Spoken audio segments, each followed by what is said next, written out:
Watch right now on the Front News Project, an exclusive report from the front lines. The Russian army is launching an assault on Pokrovsk. The Ukrainian armed forces are ready to meet the uninvited guests. Meanwhile, the Skala regiment is successfully eliminating Russian soldiers in the Kharkiv region, and this is just the beginning.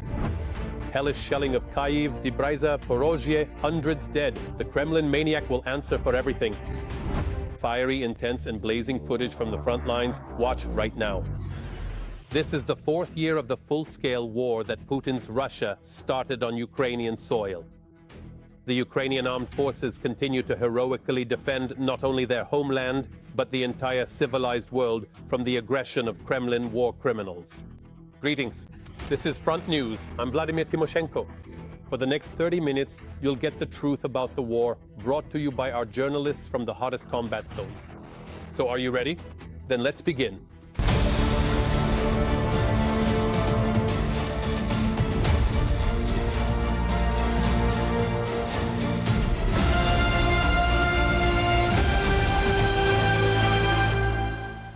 And we'll start right away with the most horrifying news. Another act of genocide by the Russian Federation, a hellish shelling of Kyiv. 31 people killed, including 5 parents. The youngest was only 2 years old. The enemy, as always, deliberately targeted residential neighborhoods. And the shelling was carried out not just with cruise missiles and drones, but with missiles, attention, with cluster warheads. This was done to ensure there would be even more civilian casualties. TSS correspondent Natalia Nahorna visited the scene of the bloody events. Her report, filled with pain, is coming up next.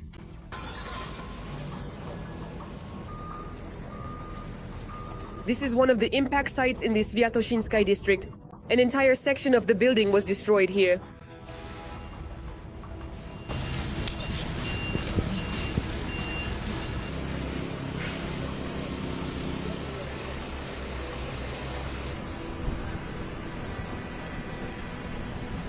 When the explosion happened, some people were just lying in their beds. Some were in the hallways. They were buried. They simply fell and were trapped under concrete slabs. I can say one thing: the enemy missile hit directly around the 5th floor. You can see to my right the scorched leaves on the trees. This is exactly the trajectory of the missile that struck this building. A 6-year-old boy who was rescued. Doctors fought for his life for more than 2 hours. He was given all the necessary medical assistance, but unfortunately, they couldn't save him. Right now, it's a very difficult moment of waiting. There is information that a person is still alive under the rubble, and we are waiting for them to finally be rescued. You can see on the 1st floor, a man is trapped under concrete slabs. This is most likely the kitchen area, and our rescuers need to work with extreme precision. They have to cut a tunnel through this concrete.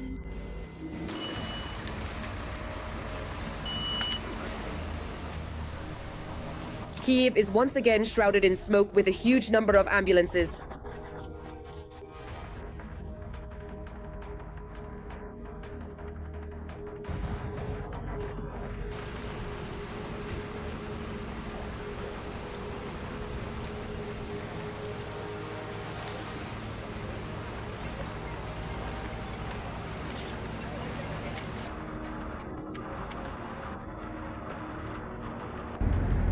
Kyiv is once again in smoke. There are a huge number of ambulances here right now. This is one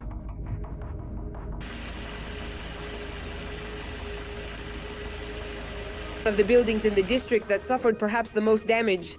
At this very moment, the fire is still being extinguished here. Several houses nearby have also been damaged. It's obvious that these are the result of missile strikes. And I want to say that this is not the first strike in this area this summer. And this is not the first time we've worked here either.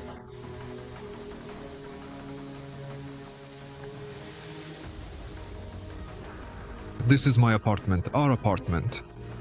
It was when the blast wave hit, the windows shattered and I was injured. My daughter was also hurt.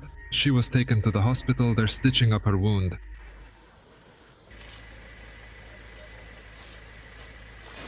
Glass got into the wounds. They're removing it now and treating the injuries. But the main thing is, we're alive.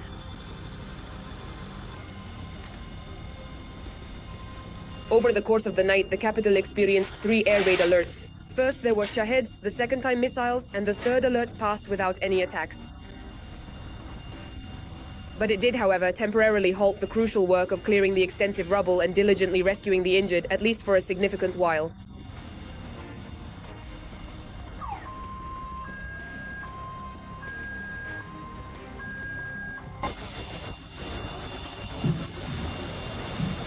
She lives with me.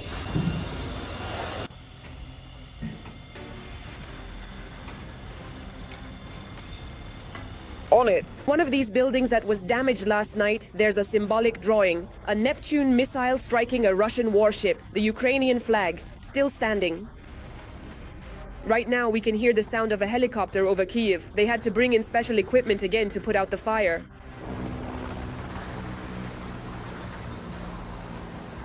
This is another location that was affected in the Solomyansky district. Here, cars were also damaged, houses were damaged, and people were injured. The missile?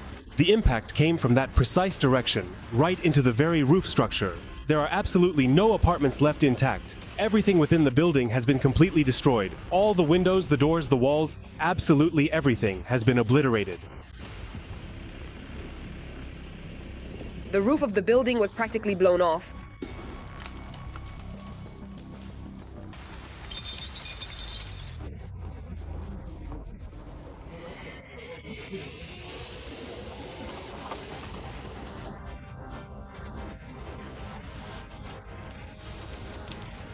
My son again. Something for the second time. What is this? Among the places that were affected, there are also medical facilities. Here, as you can see, the windows have been blown out.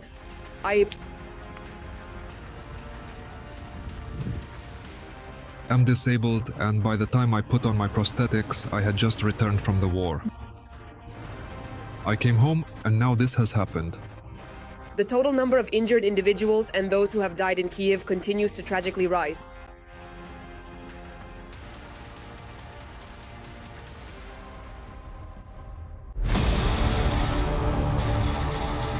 And now, an analysis of the current situation. In the burning Pokrovsk direction, the enemy is attacking fiercely on the front. In the Pokrovsk direction, the invading forces attempted to break through our defenses 49 times in the areas of the settlements of Popovy Yar, Fedorivka, Novoekonomichne, Lisyivka, Zverebka, Kotlina, Dakhne, Orekovo, and towards the settlements of Baikovka, Novopavlovka, Pokrovsk, Rodinske, Krasny Liman, Novoukrainka, and Dakhna. Yes, enemy saboteurs did manage to enter Pokrovsk in the Donetsk region. It is reported that one group was eliminated near the intersection of Shevchenko and defenders of Ukraine streets. This is not the very center, but it's also not the outskirts of Pokrovsk. The problem is that there simply aren't enough infantry in Pokrovsk right now. That's exactly why the enemy was able to get in there. By the way, this week, the Regional Military Administration announced a mandatory evacuation from Dobropilia and 9 other settlements near Pokrovsk. Meanwhile, TSS military correspondent Andriy Tsaplienko worked with drone system units and tried to find out, can robots replace people in holding the defensive line? Let's watch. A Russian FPV drone is sitting on the road waiting for its target, a Ukrainian vehicle. Our soldiers call such traps by the Russian word "zhdun," the waiter. Fortunately, the zhdun was spotted by a Ukrainian drone, and one drone destroys the other. The war of robots. This is already a reality. This is a typical situation for the defenders in the Pokrovsk area, around which the enemy is trying to create an impassable kill zone and cut off logistics. The enemy has advanced toward the center of the village of Novoekonomicheskaya, to the northeast of Mirnograd. This means that the logistical corridor along the Konstantinovka-Pokrovsk highway has already been lost, and only 2 roads remain to the strategically important city, from the direction of Pavlograd and through the village of Rodinskaya. But both are under constant artillery fire and drone strikes. The 59th Brigade is holding the defense in the Pokrovsk area. This unit of unmanned systems forces also has its own assault infantry. There are places where only ground drones are sometimes able to reach the positions. The enemy has cut off logistics in our sector. Right now, it's also very difficult to get in by armored personnel carrier or pickup truck. In our sector, robotic systems are the priority. Also, at the beginning of the year, in the Wolves Da Vinci Battalion, which became part of the 59th, they realized that ground robots allow people to survive in places where it would seem impossible to survive. This is how a wheeled drone delivers food, ammunition, and medical supplies to the guys literally right under the enemy's nose. Because the Russians are, without exaggeration, sitting in the neighboring house. Now the battalion has an entire arsenal of unmanned vehicles for different tasks. The payload capacity is a substantial 400 kilograms, and it possesses the capability to operate multiple times throughout a single night. The main task is logistics and evacuation of the wounded. To extract a single wounded person, you need at least 4 people, but with the robot, the work is easier because you don't need 4 people. This already guarantees safety for people. Another advantage is that it works faster than a group of people. Drones are also used to evacuate the dead. Here is one such mission. A group of assault troops request the evacuation of the body of a hero who died on the front line. The Termit drone is trying to evacuate him. During the evacuation, several enemy FPV drones attack the ground drone. The robot withstands the hits. If the fallen soldier's comrades had tried to carry him out, there would have been even more casualties. This guy, an NRC operator, had his own drone save his life during a logistics operation. You could say the Termit bought me my life. A Russian FPV attack starts against us. I see an FPV drone flying straight at me. People are already shouting at me, "Run!" And I hear the FPV stop before landing, turn around and fly toward the Termit. The operator whose robot covered him is only 21 years old. My advantage is UAVs and strike ground robotic systems. Strike ground robotic systems operating here, specifically in the Pokrovsk area, have successfully stopped several enemy assaults. At that moment, the enemy was conducting assault operations, and in fact, they were successful. We were engaging the enemy from a nearby grove. Our task was to destroy the enemy. During our, let's say, shift at this position, we killed 4 sappers. Specifically sappers. We took out 2 of them right away, pinned 2 others to the ground, and then hit them with an FPV drone. And this is a kamikaze platform. Usually it delivers an anti-tank mine one way. An experienced operator can easily drive such a machine right into the enemy's shelter. Now, just like that, boom, and detonation. But machines like these have not yet become a mass weapon. The main task for ground-based unmanned systems is logistics. But hoping that robots are holding the front line near Pokrovsk due to a shortage of people is wishful thinking. Let me be honest with you. At this stage, logistics is like a knee joint, essential for the front line. At the moment, it can't stop a sector or somehow reinforce it. Here, near Pokrovsk, the war is changing very rapidly. Drones that were effective just yesterday suddenly lose their relevance today. This primarily concerns aerial drones, says the deputy commander of the 59th. For me, this tool works well, but for a neighboring unit, 3 brigades over, it doesn't work there. Why? It's the technical conditions of the radio frequencies where the enemy is. For example, right now, that's the situation we have. Certain frequencies work. On another section of the front, they might not work. What should be done? It's a critical question, especially when sometimes only drones can stop the enemy. The deputy brigade commander's solution is simple. Let those who know their section of the front buy drones themselves. Decentralization. That is, the military unit should have the right and the available funds and say, we are ready to take responsibility to be accountable for a specific piece of equipment. In addition, the brigade command officer believes that this approach would create a chance to reduce the unjustifiably high financial appetites of some manufacturers and therefore increase the number of drones. The 10th FPV, yes, the 10th frame, exactly the same, just the 10th with a 10-kilometer spool on it. With one manufacturer, it costs 48, 47, and with another, it's 30 for exactly the same thing. I don't even know what could justify artificially raising the price like that. What technical solution could account for it? No, they are identical. From a financial standpoint, this looks like looting during wartime. In other words, people are profiting and taking advantage of the war without really thinking about the outcome, about victory, or about the limitations of our resources. The defense of Pokrovsk shows that the war is reaching a turning point. To survive it, you have to adapt quickly. And that goes for both those holding the front and those supplying the ammunition. And now we move to the Toretsk direction of the front, a bloody bacchanalia. The enemy's offensive continues here as well. In the Toretsk direction, the Russians attacked the defense forces' positions 13 times. The main offensive efforts of the occupiers were concentrated in the areas of the settlements of Toretsk, Oleksandro Shultain, Sherbinivka, Oleksandro Kalinov, and in the direction of Bila Hora and Pleshchevka. Our soldiers have already stopped 12 enemy assaults. Another battle is still ongoing. It is a day of mourning in Kamyansk in the Dnipropetrovsk region. At 2 o'clock in the morning, the Russians launched a missile strike on the city, targeting the area of the city hospital. 3 people were killed in this attack, including a pregnant woman. Her name was Diana, and she was only 23 years old. She was expecting the birth of her son. All the details of this horror. Watch the following report by TSN correspondent Olha Pavlovska. On the steps of the maternity hospital, where every day they welcomed new life, there is blood. As a result of the night attack on the city, 23-year-old Diana was killed. She was in the hospital, waiting for the birth of her son. Another pregnant woman was injured. Doctors are fighting for the woman's life. Ballistic strikes hit the city at night. The occupiers targeted missiles at the center of Kamyansk. The explosions occurred almost immediately after the air raid alert. The medical facility was completely destroyed. Just a few hours before the strike, a boy was born here. 9 newborns and their mothers managed to be taken to shelter in time. Thank God, neither the mothers nor the babies were hurt. By some miracle, everything was gathered together and we acted quickly. They didn't even notice how we ended up in a safe place. Of course, they were frightened. Medical staff who were saving patients and keeping their lives out of danger were injured. With bandaged wounds, they are clearing out the destroyed wards and delivery rooms. I have a minor injury, but everything will be fine. The doors fell on me as I was leaving.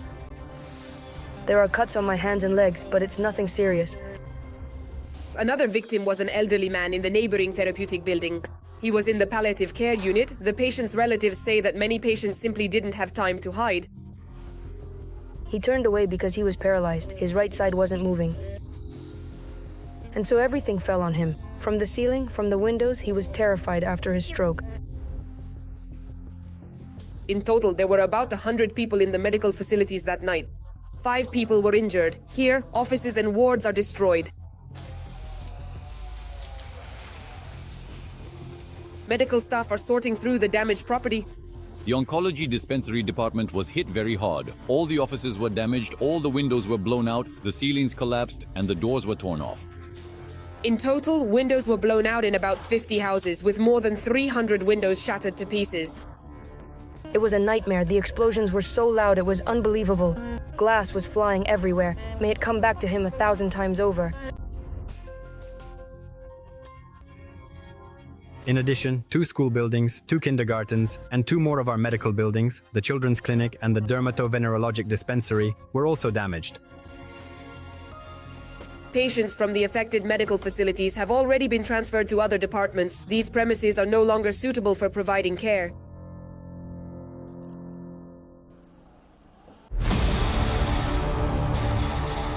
And now, an analysis of the current situation on the Kupiansk and Lyman fronts.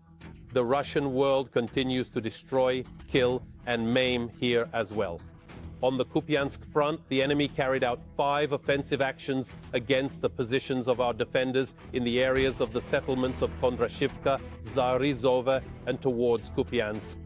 On the Lyman front, over the course of the day, Russian invaders attacked Ukrainian positions 18 times near the settlements of Karpivka, Novye Mir, Redkodub, and Ampolivka, as well as towards the settlements of Dronivka, Shandriholova, Olhivka, and Yampil.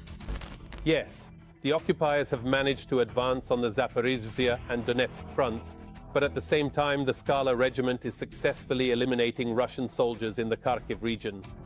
More details about these and other events from the front lines of the Russian-Ukrainian war are in our review. The fighters of the Skala regiment carried out a successful assault operation near the village of Milov in the Kharkiv region. Ukrainian infantry units conducted a sweep of the area, actively supported by drones. With the help of drones, about 10 occupiers were eliminated. They didn't even realize they were being hunted. And here are the shots of the Special Operations Forces at work in the northern Slobozanska direction. As a result of the operation, Ukrainian fighters eliminated 7 Russian soldiers. In the end, only 1 Ukrainian soldier was wounded.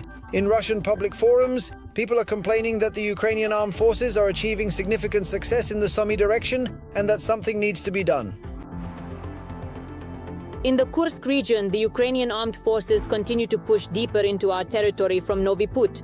Yesterday, they covered more than half the distance to Bukhovka, but we did not allow them to gain a foothold. In the Sumy region, our Marines crossed the border and approached Novokonstantinovka. At the same time, the Ukrainian armed forces counterattacked near Andreevka and are still holding territory north of the village that was captured during last week's offensive.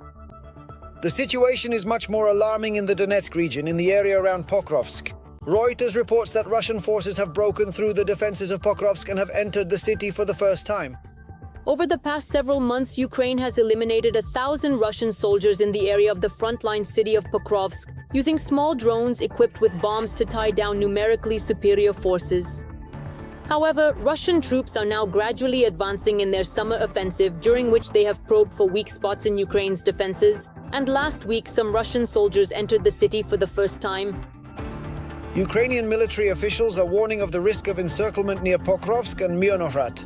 Over the past 3 months, the Russian salient along the Pokrovsk-Kostiantynivka highway has extended more than 10 kilometers, and it now forms the eastern pincer aiming to encircle 2 important cities at once, Pokrovsk and Myrnohrad. At least 3 brigades are known to be in potentially precarious positions.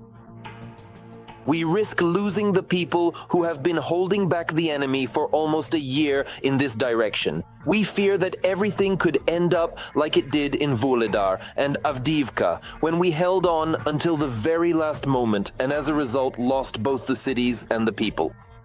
And that's a bad scenario. Perhaps public outcry might help, at least partially. Right now, Russia's top priority is the Donetsk region. The enemy is active around Pokrovsk and is trying to gain a foothold in the Dnipropetrovsk region. The goal is clear. It's a military propaganda objective, or rather more of an informational propaganda objective, to show that Russia is advancing, that Russian aggression is spreading to yet another region. According to the analytical project Deep State, the occupying forces have also made minor advances not only in the Donetsk region. Russia has advanced near Tymarivka, on the border of the Dnipropetrovsk region. Russian advances have been recorded near the village of Malivka, and often such advances turn out to be propaganda moves. And according to Deep State, Russian soldiers are being promised paid leave if they take a photo with the Russian flag in the rear of the Ukrainian armed forces. In most cases, this is simply a publicity stunt. This is confirmed both by the testimonies of prisoners and by intercepted radio communications. They are promised paid leave if they manage to sneak unnoticed into a settlement and raise the flag of Pitkstan.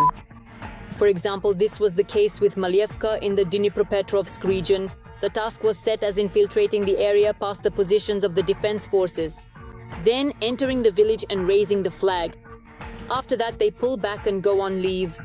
In most such cases, Russian soldiers don't get any leave and die pointless deaths, while official media report the occupation of yet another settlement on credit.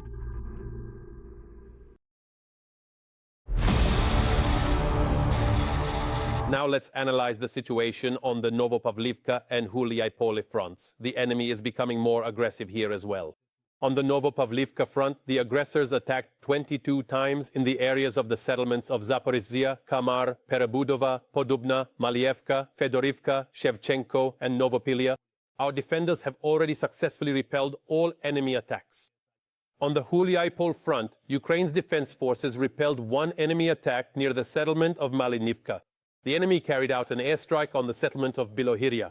And earlier this week, the Russians attacked a correctional facility in Zaporizhzhia. 17 killed, 42 wounded. According to the Ministry of Justice, the Russians struck the colony with 4 guided aerial bombs. But that's not all. The bodies of 2 people were found in the ashes at the site of a house destroyed by a Russian strike in Stepnohursk, Zaporizhzhia region. The enemy struck with multiple launch rocket systems targeting a frontline settlement. All the details of this genocide in the following report by TSN correspondent Kyrie Ovis. The Russians dropped 8 aerial bombs on one of the villages in the Zaporizhzhia district. The occupiers targeted the correctional facility as well as local residents' homes. Everything has been completely destroyed. The greatest destruction was inflicted on the Bilinkivska correctional colony. The Ministry of Justice noted that the Russians struck there with 4 aerial bombs. 17 inmates were killed on the spot.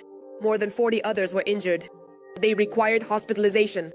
Some of them are in serious condition, and doctors are fighting for their lives. Another 50 people sustained minor injuries and were given assistance on the spot.